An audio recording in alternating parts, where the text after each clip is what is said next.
ingen andre end ham på at lave den der. Der er 3 nomineret til årets projekt. Den første, det er Herlev Ishockey. Igennem de seneste 2-3 sæsoner har Herlev, godt anført af Per Lassen, relanceret hele konceptet for modtagelse af løvehockeyspillere. Med fast hånd bliver ikke kun de nytilkomne drenge og piger integreret i klubben, men også forældre tildeles med de samme roller, så forankringen sker med det samme i klubben. Klubben har modtaget rigtig mange nye medlemmer på baggrund af initiativet, som kun kan beskrives som en bragende succes. Herlev Ishockey.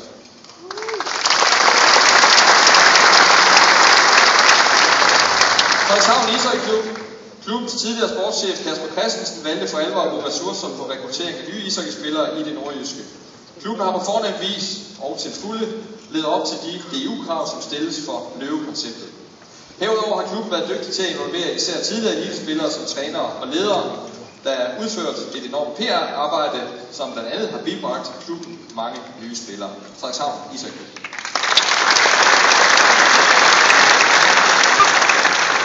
Og så til en af de meget gamle klubber, godt at se dem her. Silkeborg SF. Sportschef Henrik Rasmussen lancerede inden denne sæson klubbens egen pendant til DU's løvekoncept. Klubben havde mange forspørgsler på at spille ishockey allerede fra 3 til 6 års alderen, og til denne målgruppe blev pingvinhockeyen i Silkeborg opfundet. Dette har været til stor gavn for klubben, da rigtig mange forældre har taget godt imod konceptet, som er velbeskrevet, og i klubben har man nu mange pingviner, der står på spring til at træde ind i løvekonceptet. Silkeborg SF.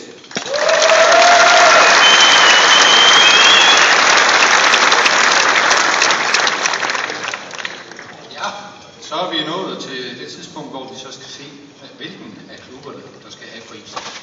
Og det er jo en pris, der er enormt vigtig, fordi hvis ikke der bliver gjort et kæmpe bredt arbejde ude i klubberne, så er der ikke vores landshold, og ikke alle dem, der kommer til NHL og så videre.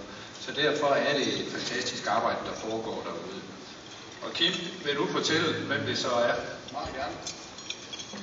Årets bredt-projekt, det er sgu herligt.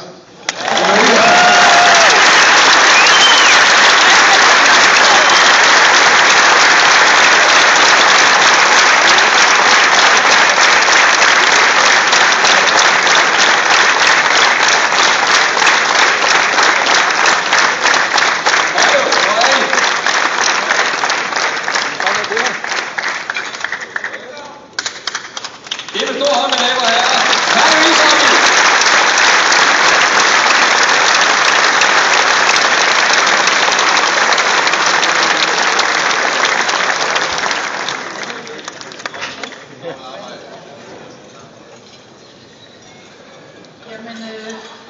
Jeg vil bare sige tusind tak til alle de frivillige mennesker, som netop i Herlev har hjulpet os med det her projekt.